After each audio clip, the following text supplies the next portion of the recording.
Hello everyone, Xeno What If here. Bring in S02 part 49 of What If the Transformers Were in My Hero Academia. Link down description of the fanfiction of this What If. Listen here YouTube. I do not own anything and this is not a scam. Chapter 96, Reign of Devastation. Of all the things that Silas could think of, he would have never pictured himself in this position when he had started Mech. Back when he'd left the military, he aspired to bring about a new world order through advanced technology, hoping to overthrow the quirk-based society that had shunned him and his platoon for being weak links. He had thought that he needed to leave that life behind entirely in order to do so, but now, that was all changing. Because, as it happened, the rest of his old team felt very much the same way. They were determined to prove that they were more than just pretenders, and, completely unaware to him, they had all signed up for Black Serum Project. It was certainly quite the revelation to take in, but once Otto had taken him to that reunion, it was almost like no time had passed between then and now. The few people whom Silas could truly consider trustworthy friends were all back together, and now, they were currently on their way to their target destination. The Decepticon attack on Mission City would be underway in just a short while, and they were all riding inside one of Mech's bomber planes to get there. Stealing himself, Silas entered the cargo hold, where everyone else was gathered. Gentlemen. All at once, several heads perked up, revealing several men from all walks of life. Closest to Silas was Otto, of course, but there was also an African-American man not far away. His dark hair was buzzed down short and the same could be said for his beard and mustache, and his ears were long. They were incredibly bat-like, pointed and covered in fuzzy gray hair.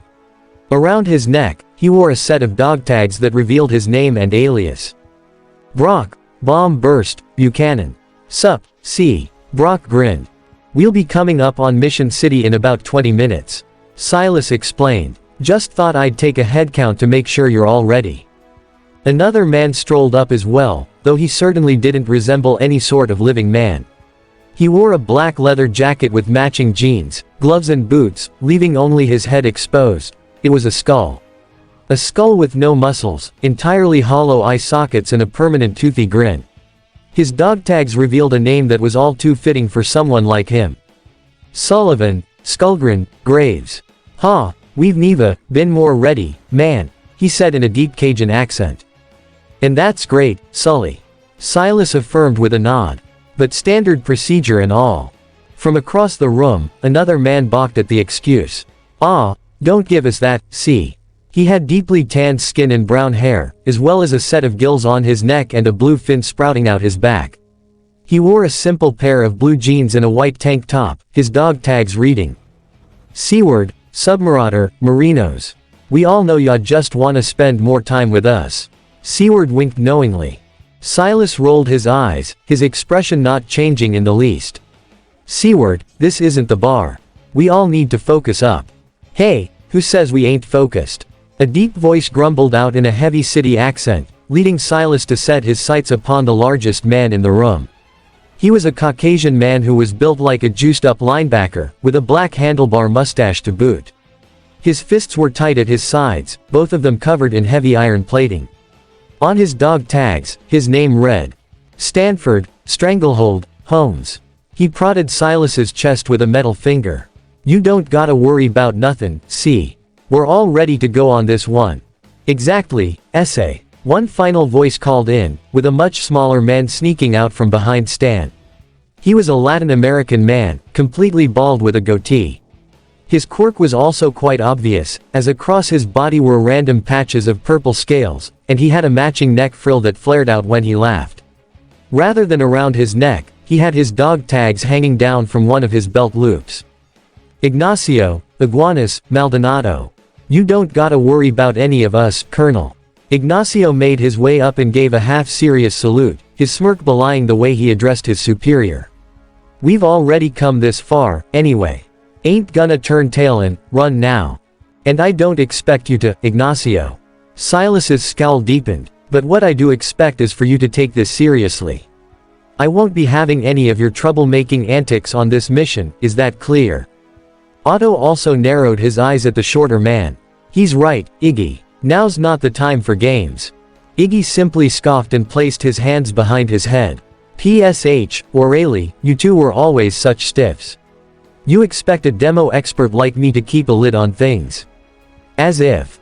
Alright, let's all simmer down. Brock stepped in, raising his hands to play the role of mediator. We've got a whole lot more crap coming our way, we don't need to add more on top of that. Am I right, or am I right? He received a small grumble from Iggy and a curt nod from Silas, and he knew that was probably the best compromise he was going to get. "K, so what's the game plan, C?" Reaching behind him, Silas pulled out a tablet, pulling out the sides to expand it and show a map of the entire city. "We'll be entering the airspace above Mission City in about 20 minutes or so. We'll be part of the first wave of the attack, so our job will be to chase out civilians and intercept any heroes that try to get in our way." "Hey, sounds like fun." Stan clenched his metal fists. Seward, meanwhile, rubbed his chin thoughtfully.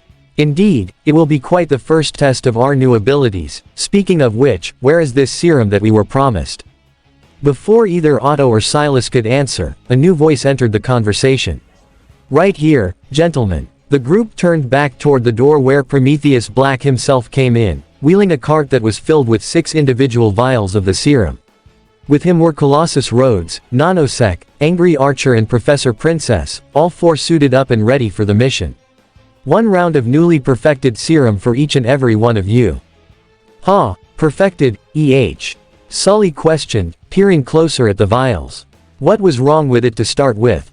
Well, after Mr. Augustine's outburst the first time he mutated, I took extensive measures to make certain that this batch would not result in all of you losing your mental stability upon mutation. Prometheus explained. Nanosec decided to put in his own 2 cents on the matter. In layman's terms, ya won't go nuts once ya transform into giant monsters.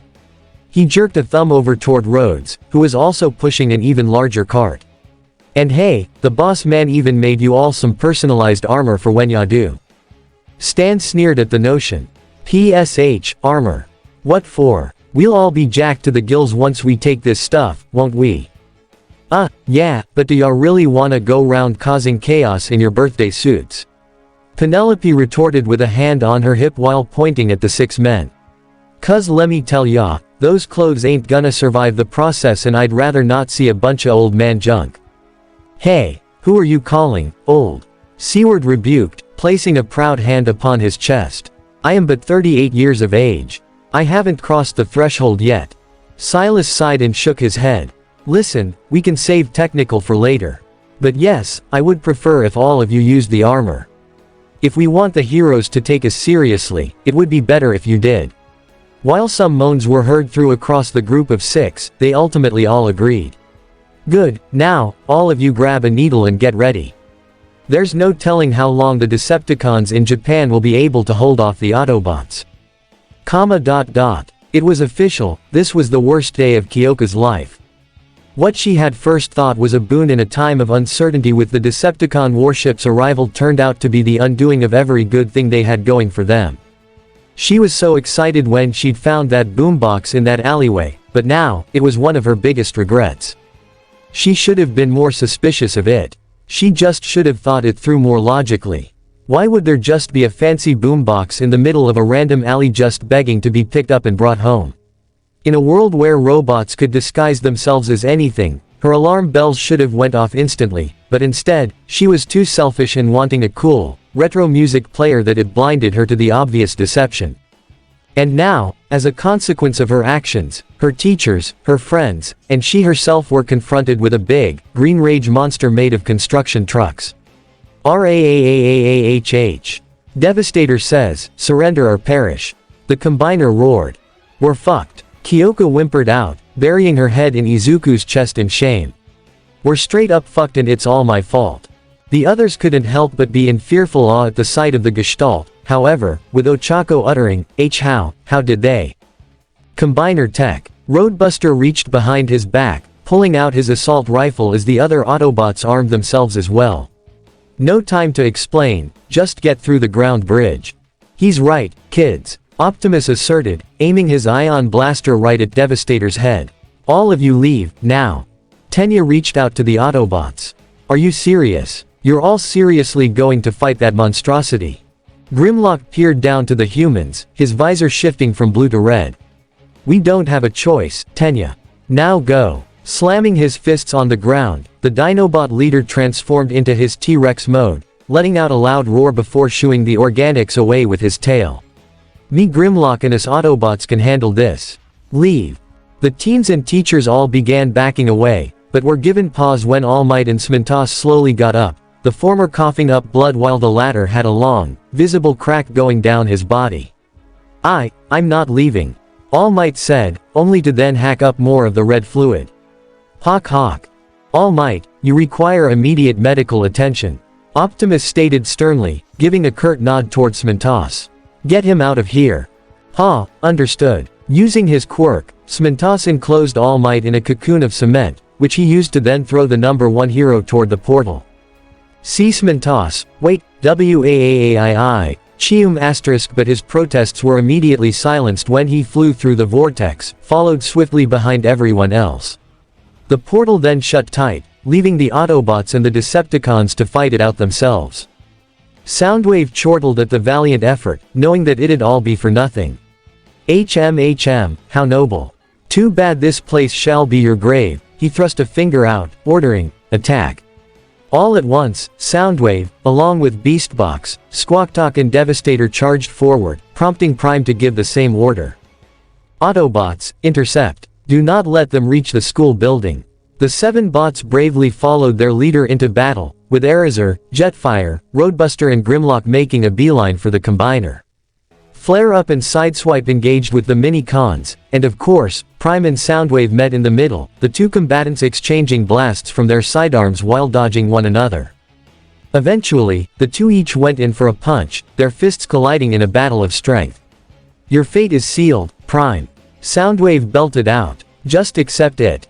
Never. With a quick flick of the wrist, Optimus brought forth his Energon axe, pushing it against Soundwave's hand and sending sparks flying in the process. Recoiling in pain, Soundwave gripped his wrist, the mesh of his hand glowing red upon contact with the side of the axe blade. You will regret that. The cannon on his shoulder swiveled around and unleashed a barrage of laser fire upon Optimus, who simply spun his Energon axe to block each and every one. But Soundwave was unrelenting, adding his laser gun into the mix to lay on more suppressing fire. However, another factor would prove to tip the odds in Soundwave's favor. Screah! Pew pew pew from above, a volley of lasers came down and struck Prime in the back, sending him crumpling as he wailed in sudden pain. Gia! Wah! Ah! Before he could even react, a set of sharp talons grazed over his helm, signaling the arrival of Soundwave's most trusted Mini-Con. Laserbeak. Soundwave, while welcoming his Mini-Con's assistance, was also left perplexed by his arrival. He extended his arm, allowing the robotic condor to land. Laserbeak, report. With a few squeaks and scraws, Laserbeak relayed what had happened to his master, leading Soundwave to nod. I see, they'll retaliate eventually. He set his sights back over to Optimus. It seems your Autobots got lucky and took out 2 of my Mini-Cons, for now, at least. RC, Bumblebee, hearing that, Prime found a renewed vigor and got back to his feet, unwilling to give up now. You may think you will best us, Soundwave, but so long as my spark beats, you will not see this planet raised. HMPH, we shall see about that. Laserbeak, deploy. Operation, Dive Bomb. Laserbeak obliged without question, taking to the air once more to aid his master. As the Prime and the Decepticons' communications officers' battle continued, Sideswipe and Flare-Up were busy clobbering the latter's Mini-Cons. Or, at least, Sideswipe was trying to. Squawktalk was toying with him from the very start, keeping just out of reach and weaving around his shots like it was nothing. Ahey, ahey, ahey. He laughed nasally. You'll have to do better than that, you troglobite. Beastbox had also brought Flare-Up to a standstill, beating his chest to unleash a concussive beat upon her audio receptors. Hoo. How's that feel, huh? Ooh. Gia. Sideswipe. Flare-Up cried out. A little. Grr. Busy here. The red-plated warrior grunted, jumping up and down trying to catch the annoying bird bot. I know. But how about we switch dance partners? Sideswipe immediately stopped his futile efforts, his optics widening in realization. "Ya know, that's actually a great idea. Let's swap." Flare Up happily obliged and they dashed past each other, sharing a high five along the way before Sideswipe transformed. He skid along the road as he, sideswiped Beastbox, dodging the incoming sonic waves. "Sorry, Grape Ape, but you'll have to do better than that." Flare Up, meanwhile, was blinking in and out of Squawktalk's field of vision, taking the robo-bird by surprise at every turn. Rock, rock, rock. He tried to keep an optic on her, but with every blink, she just kept getting closer and closer, right up until she was directly beneath him. "Gotcha," she announced with a jump, latching onto one of his legs. Speeding back down, she got a frightful squawk out of him before she slammed him right into the pavement, repeating the move multiple times before she started spinning him around. Sideswipe. Up. The red Lambo twin, managing to evade Beastbox, screeched to a halt behind him and then transformed, reeling his leg back for a big kick. "4, I think. Ping. Gah." Beastbox yelled before getting clobbered, his and Squawktalk's heads colliding with Flare Up's swing. The dastardly duo went sailing over Sideswipe's head, who lifted his arms to show it was good. "Woo! Touchdown!" And the crowd goes wild. Flare Up cheered, giving him another high five. "Ha ha ha, ha, we know nothing about Earth sports. Not a single thing," Sideswipe stated proudly, glancing down to the mini-con heap. "You boys want more, or are ya tuckered out?" Beastbox snarled, his anger reaching a breaking point as he slammed his fists down repeatedly. "No, no, no, no. We're not gonna give up, huh?" But it was only then did he realize that he had been bashing his partner's head over and over in his rage, the Green Eagle mini-con glaring up at him. Oh, sorry, Squawky." Shaking his now dinged-up head, Squawktalk wiggled his way out and sighed. "Ha, Beastbox, your stupidity astounds me sometimes. Now come on, it's time to end this." "Ah," Beastbox gasped, clapping his hands excitedly. "You mean we get to do the thing?"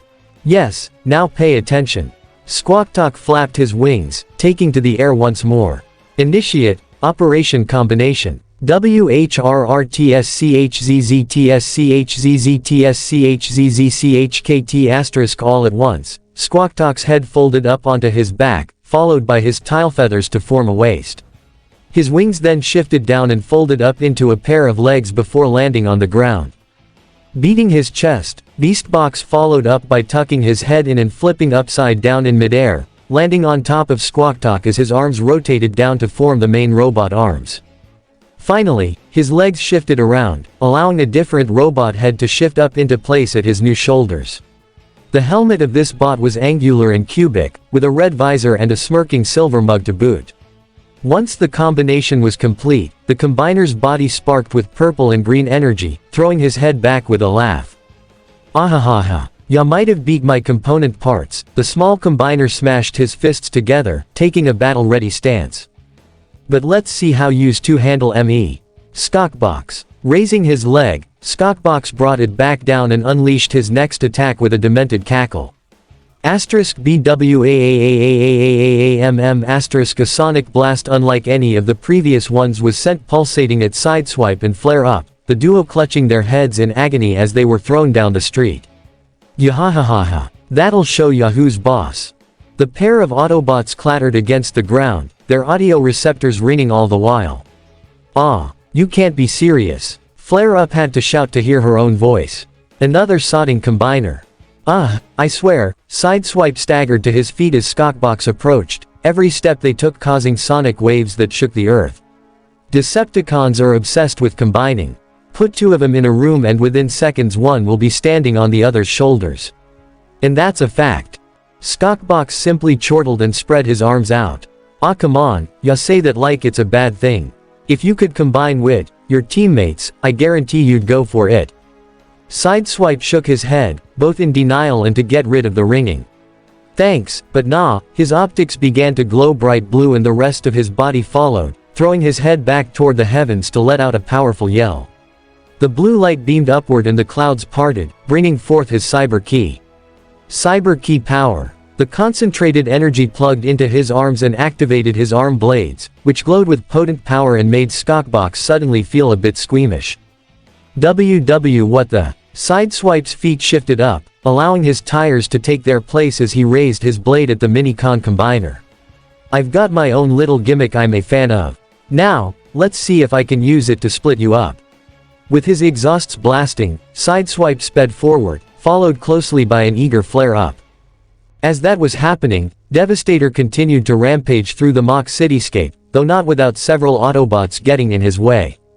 Jetfire and Eraser remained constant pests as they zoomed around his head like annoying flies, forcing the combiner's attention upward and away from the ground-based assault. Roadbuster had his rifle prepped and ready to go, and he was riding atop Grimlock's back for good measure. "You ready to bring this bastard down, ol' buddy?" the Wrecker exclaimed. "Me Grimlock love challenge." The Dinobot roared as he charged straight at Devastator's right leg from behind, smashing his head right into the combiner's ankle. Yeah, the results were quick and instant as Devastator was sent falling backwards into several buildings, his balance thrown completely off. But even when he was down, he wasn't out, smashing his arm back up through even more structures to hoist himself back up. "Who dares topple the mighty Devastator? We dare, ya overgrown dirt pusher," Roadbuster announced loud and proud, earning a glare from the gargantuan robot. Daring to believe, daring to be stupid, and, most importantly, CHKT*, darin', to take you the hell out. RAAAAHHH.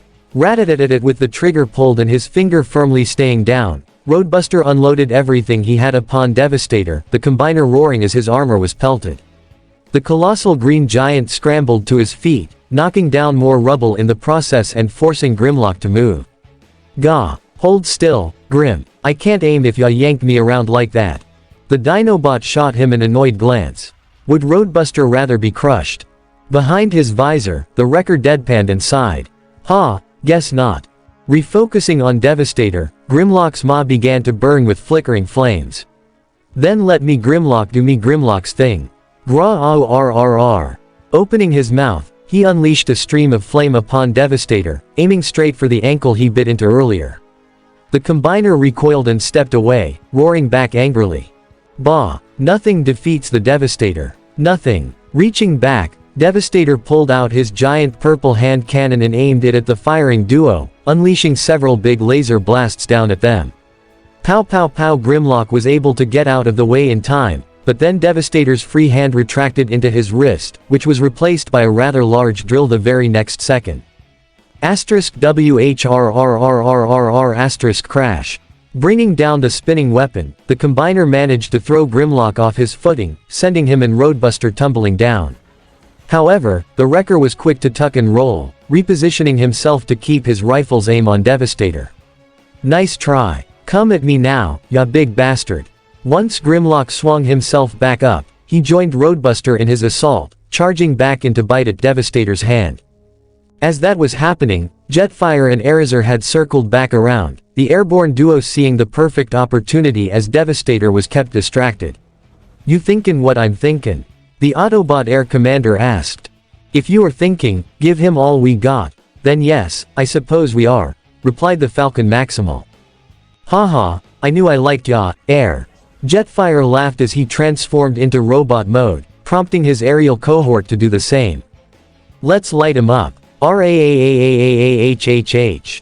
All at once, Jetfire's body began to glow as well, a red light shooting up into the sky before coming back down and plugging into his back.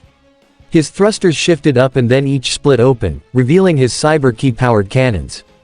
With a pump of his arms, he thrust his body forward and called out, "Afterburner Blaster," unleashing twin energy beams down at Devastator's back.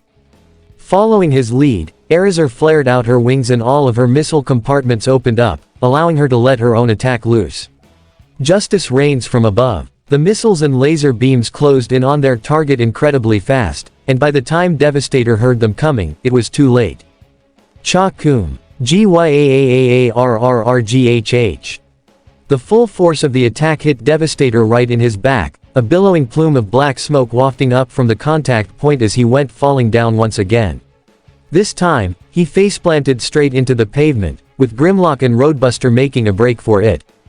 Whoa, whoa, whoa. The wrecker shouted, stumbling backward into a building just short of getting crushed under Devastator's hand. He craned his head up, shaking his fist up at the flyers. Hey, Flyboy, try yelling, timber, for ya do something like that. Jetfire simply shrugged as his cannons retracted back into his thrusters, he and Erazor lowering themselves to the ground. Hey, it worked, didn't it? URK. However, he was suddenly brought to a halt when Grimlock, now in his robot mode, grabbed him by the back of the neck and hoisted him up so that they were staring optic to optic. Gee Grim, what's the... Jets, I get you think you're hot stuff, but let me tell you one thing. Grimlock raised a finger right up to Jetfire's face to make his point. You've been fighting this war for as long as the rest of us, so you know just as well that. *CREEEAAAKKK. The sound of scraping metal drew the bots' attention back toward their enemy, who was slowly but surely getting back up. Devastator doesn't go down that easy. Grimlock pushed Jetfire away and armed himself with his sword and shield. Be ready, he belted out. Erazor and the others did so, aiming their respective weapons at the combiner. This is madness. The Maximal shouted as she unleashed a flurry from her arm-mounted darts, which didn't do much aside from put a few scuffs in Devastator's armor. What even is this thing? A machination from the mind of Shockwave. Grimlock growled before that changed into a full-on battle cry. RAAAAAAGGHH. He charged in and went to swipe at Devastator's leg, only for his sword to be blocked by the Gestalt's giant drill. Gah! Digging in his heels, Grimlock pushed back, the spinning weapon creating sparks that bounced everywhere off his sword. You won't win. Try as you might, you cannot deny our strength, Autobot. Devastator bellowed back. He suddenly then pulled his arm back and then brought his leg down, sending up pillars of earth upon impact that sent Grimlock and the others flying. Now fall. Swinging his hand cannon up, Devastator unleashed a volley of blasts, and this time, they hit their mark. Ugh. The four Autobots gave collective screams of agony, their bodies racked with surging energy that left them temporarily paralyzed. And as their bodies spasmed on the ground, Devastator began to march over, raising his foot to deliver the finishing blow. But then, hey, dumb Astator. Taken aback, the combiner lifted his head, hearing a voice from high above. As it happened, it came from the nearby skyscraper, where RC and Bumblebee were perched, the duo staring down at Devastator with determined optics. Under their arms, Rumble and Ravage hung incapacitated, giving out mere mules of pain in their unconscious state. The pair of Autobots held up their captors, with RC yelling, "Catch!" before throwing them both down off the side of the building. Seeing this, Devastator discarded his cannon and reached a hand out, grabbing the two mini-cons and sealing them in a hidden compartment in his hand, but that would prove to be a mistake. *PEW pow pow pow *grah. Now that he was completely open, Devastator found himself assaulted with firepower from above, RC aiming for his optics with her pistol while B unleashed blasts from his plasma cannon. Unfortunately, their plan would prove to be rather foolhardy as Devastator simply charged into the skyscraper, sending both of them tumbling right down. Scrap, this was a bad plan. RC screamed. ZRKT, we're going down. B announced, only to then spot the crane arm on Devastator's shoulder. ZRKT, never mind. ZRKT, I have an idea. He reached out, grabbing a hold of RC by the waist with his free hand before propelling them both toward Devastator with a shot from his plasma cannon. While RC let out a surprised yelp, the moment they reached Devastator's shoulders was when B pulled his weapon back and grabbed into Hook's hook, the cable coming loose and serving as a makeshift zipline down Devastator's back. Whoa! RC exclaimed, the duo going into a tuck and roll once they hit the pavement again. Huh, wow, nice thinking, B. The pink femme nudged the smaller bot's shoulder. That went a lot better than my idea.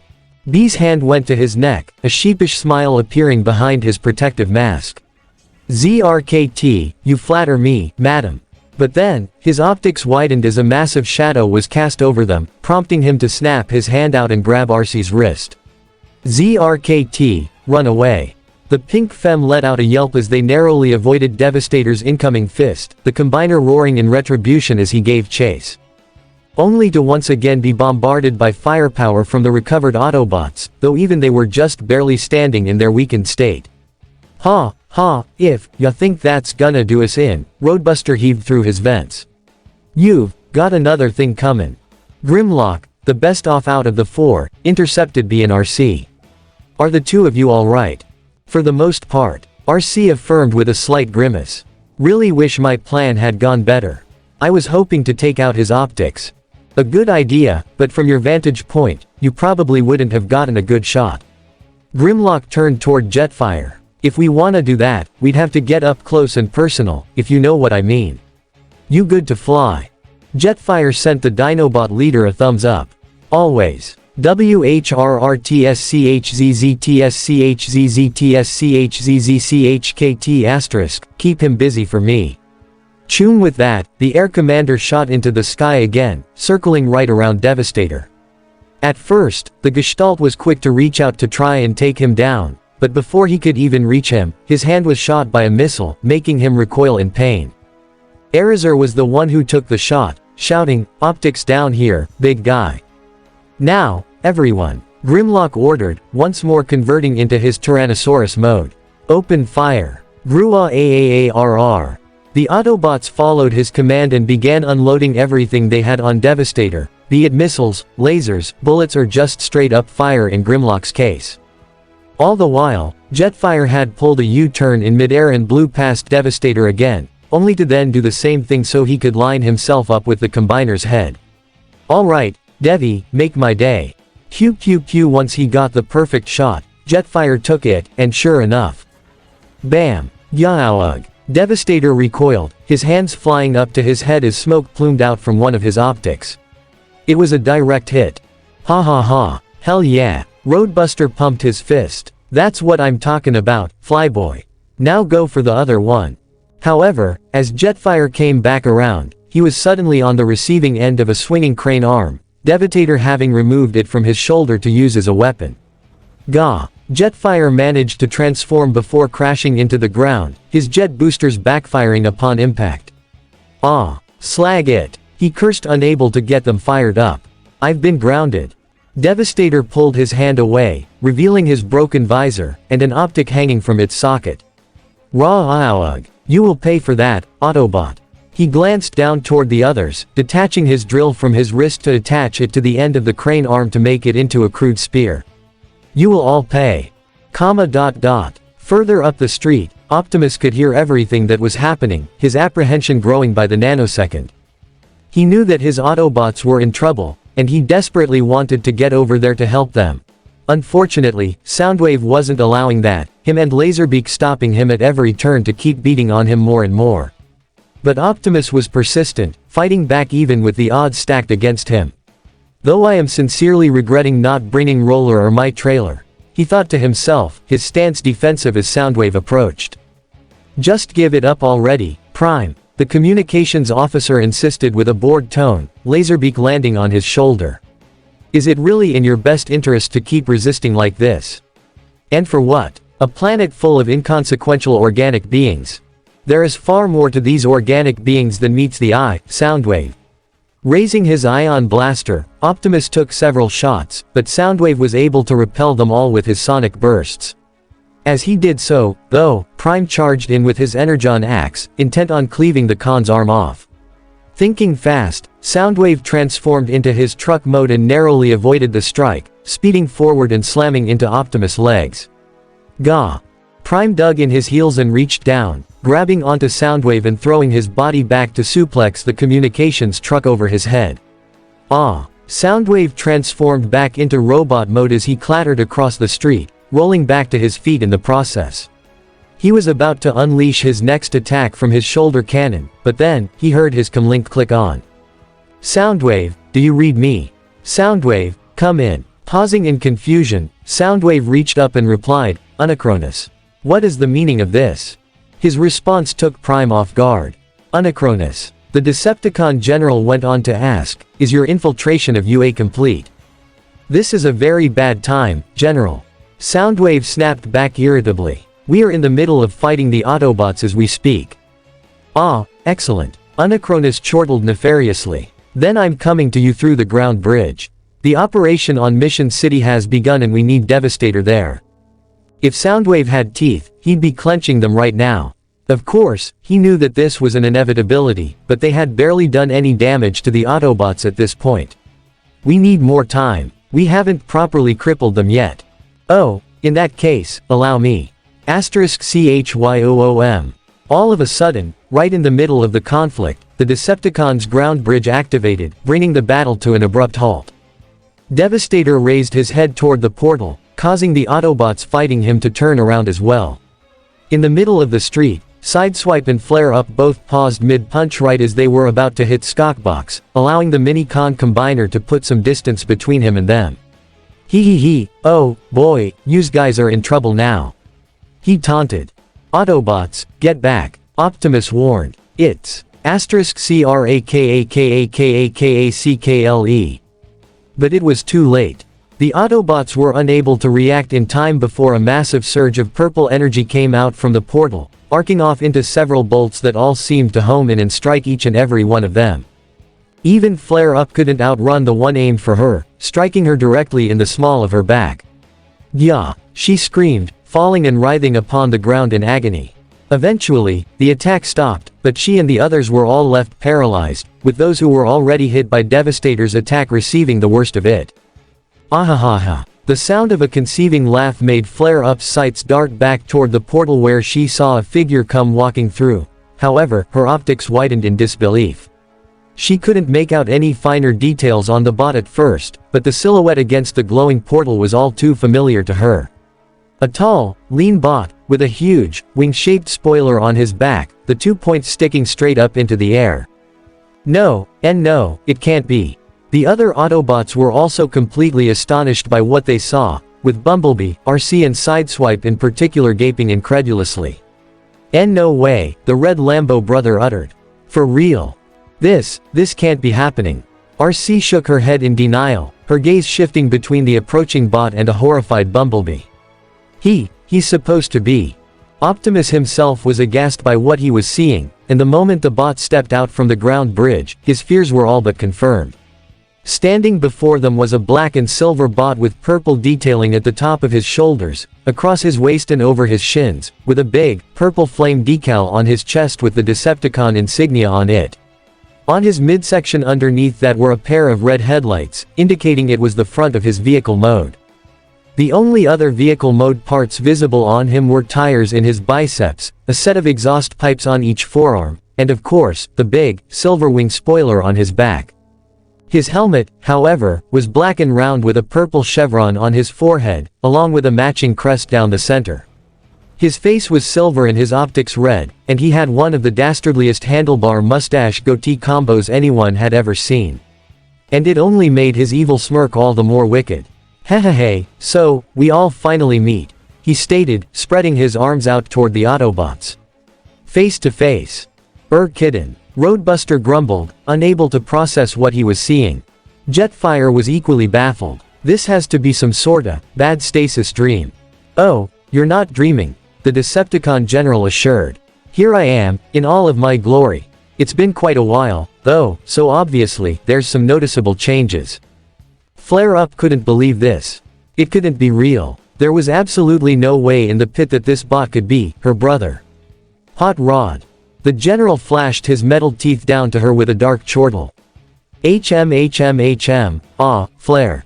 It's been too long, but I don't go by that name anymore." He clenched his fists, channeling dark energy into him from the center of his chest. "Hot Rod died eons ago. No longer is he in control.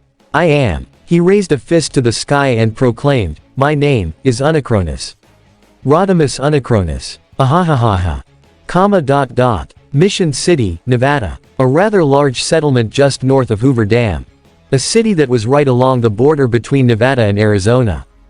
A place that, compared to Las Vegas, was what one might call a more normal city.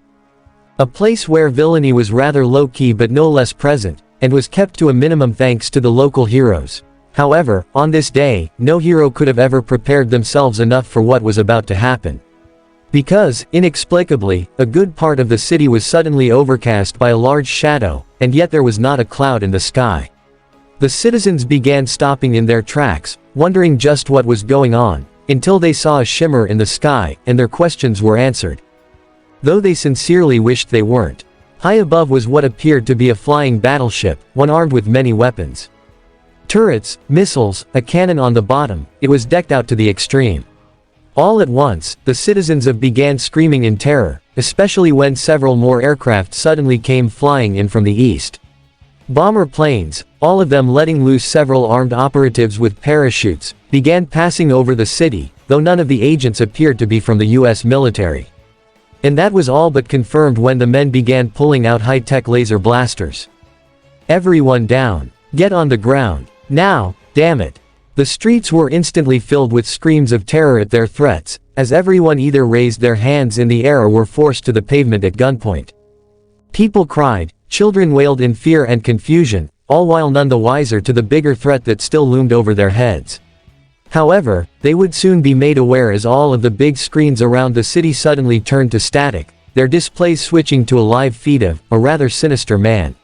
He had slicked back black hair and a sharp goatee, his red eyes staring straight into the camera as his sinister smirk made the citizens feel even more anxious. "Greetings, citizens of Mission City," the man said with a theatrical bow. "No doubt you're all wondering what's going on. Well, let me start by introducing myself." He raised his head again and spread his arms out, presenting himself. "My name is Alktar. And we are the Decepticons. Our villainous organization has been operating within the shadows for some time now, all under your feeble heroes' noses. And now, we have chosen our time to strike." Panicked noises filled the streets, the citizens absolutely flabbergasted by the news. Now, you may be asking, why now? Well, it's quite simple, really. Alktar's devious grin increased as he explained. "In order for our leader's unscrupulous plans to succeed, we need to level your city." Upon his announcement, screams of dread rang out across the city, though Alktar raised a finger soon after. "However, given that this is but our first attack, and since I am in a good mood, I've decided to be charitable to you all. You have 1 hour to evacuate before our forces begin demolishing the city. No more, no less. So, for those of you who wish to save your kin and yourselves, I would suggest that you get going. Gentlemen."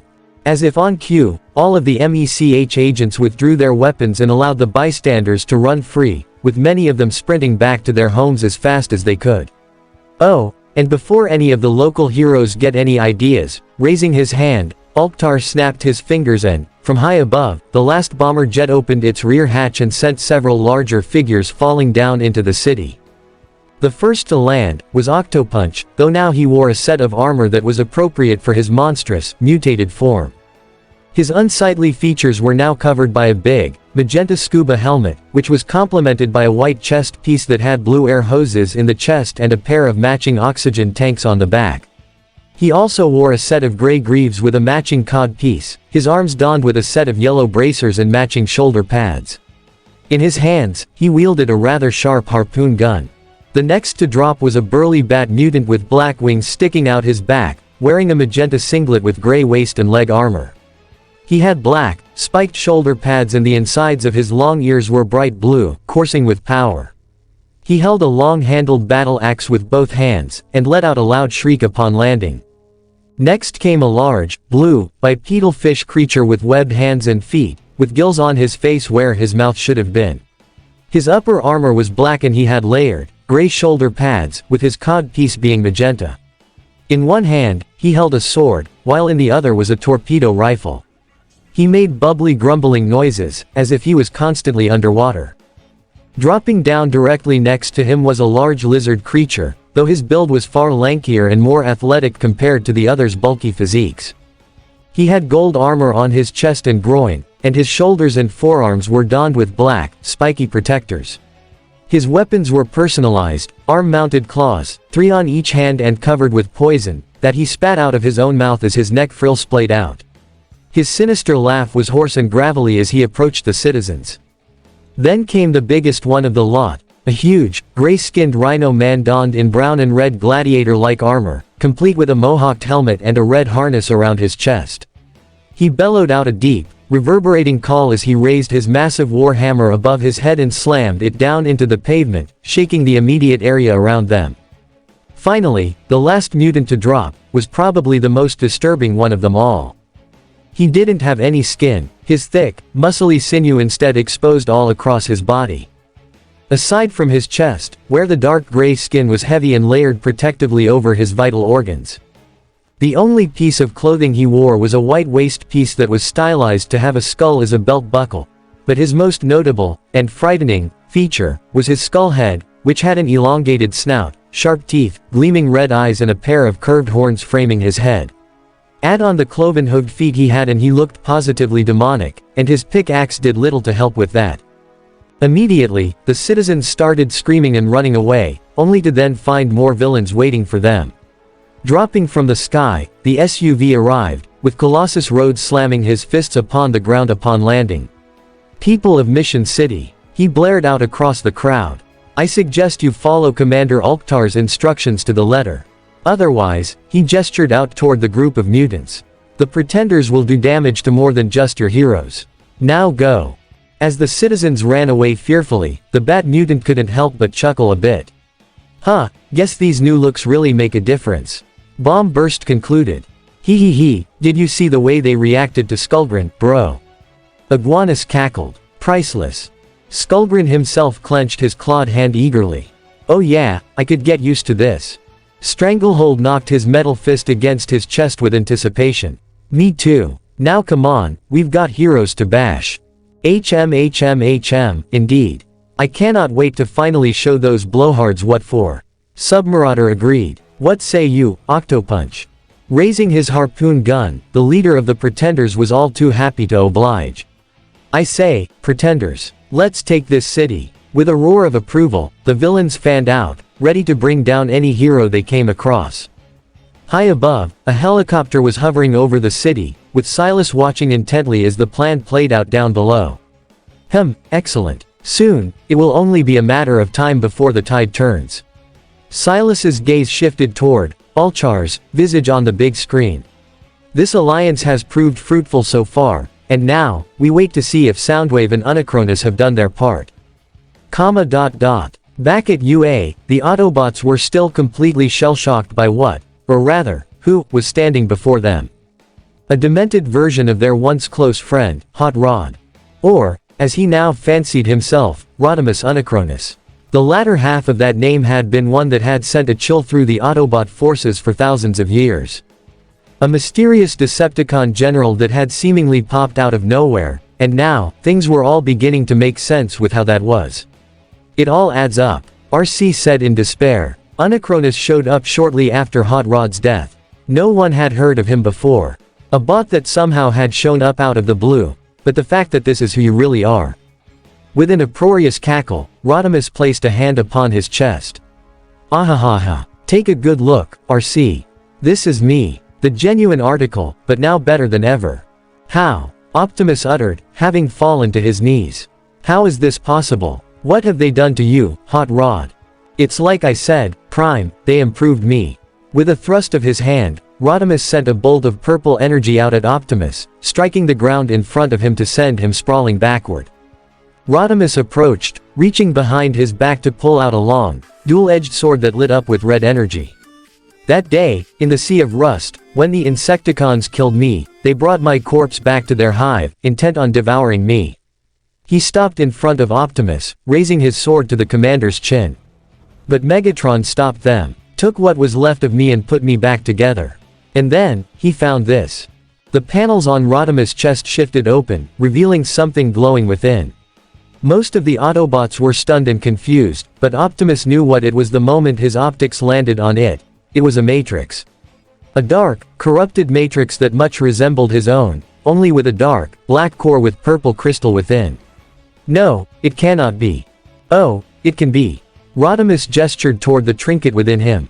"You see, Megatron is a believer in many things, and as you know, he's a big fan of Megatronus Prime. Well, he had heard a legend about Unicron having created his own matrix for him in a last-ditch effort to convert the fallen Prime to his side entirely, before Megatronus ultimately betrayed the Chaos Bringer and aided the Primes in banishing him forever. Optimus, fists tightened at his sides. It was long thought to be lost. Locked away where no bot would ever find it. Rodimus, smirk increased. Yeah, Megatron was sure about that, too. But he's got Shockwave to help him out, so you know how that goes. One planetary scan for unusual signals later, and he found this baby. Dark Matrix. Sideswipe questioned. You've gotta be kidding me. Grimlock shook his head. Afraid not, kid. As an adventurer, I've heard tell of this bauble a lot. It's gone by many names. The Anti-Matrix. The Dark Spark, but its most common name is the Matrix of Chaos. Rodimus announced, with said matrix increasing its intense glow and sending out even more arcs of energy out to the Autobots, forcing them back to the ground. And with it, I shall bring about your destruction. Yah! Flare Up and the others screamed, the scout trying to get to her feet after the attack stopped. Unfortunately, the paralyzing effect the attack had on her and the others proved to be too overwhelming.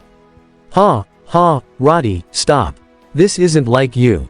Glaring at her over his shoulder, Rodimus sneered and retorted. You're right, it isn't like, Roddy, Flare.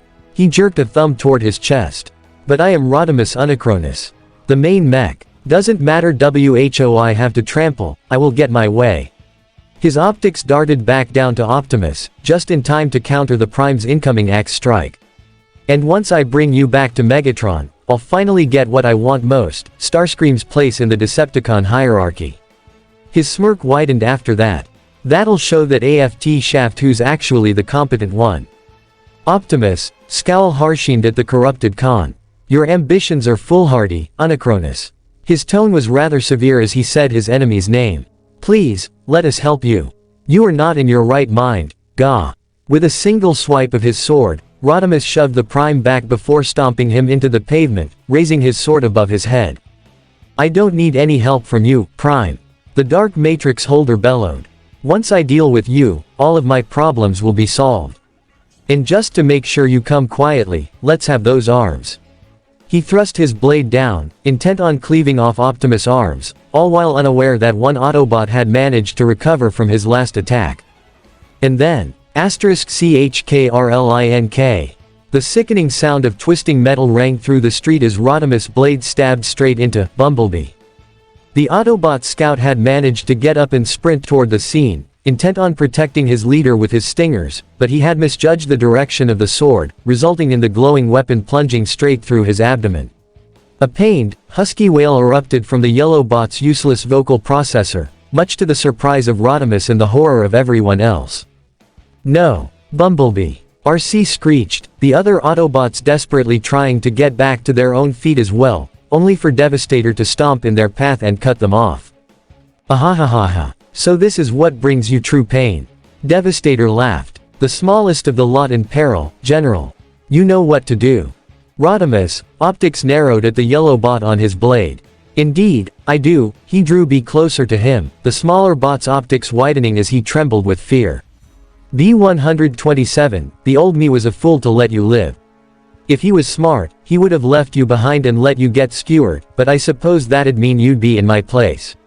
He reached up and grabbed Bumblebee by the face. Guess we can't have neither, can we? *KRRRSHING. Pulling back with all his might, Rodimus tore through Bumblebee's midsection, bisecting him horizontally through the middle. His lower half fell to the pavement right in front of Prime's face, before Unacronis tossed B up, grabbed him by the chest, and then plowed him into the pavement, concaving his chest in and making the mute bot wail in agony. No! Prime exclaimed, forcing himself through the paralyzing effect and back to his feet to tackle Rodimus to the ground. However, his movements were still far too slow, so when he reeled back his arm for another axe swing, Soundwave re-entered the fight with another sonic blast, sending the Prime careening into the nearest building. HM, excellent work, Unacronis. Soundwave praised, aiding the general to his feet. Now, let's finish them off. You bastard. Flare-Up's shriek was followed up by her blinking in and out of sight, circling around the Decepticon duo as fast as she could while peppering them with shots from her pistols. You're no brother of mine, she shouted, coming in with a flying kick right to Rodimus' head, only for him to intercept and grab her by the foot. He glared at her and lowered his visor, shouting, I think I made that pretty clear.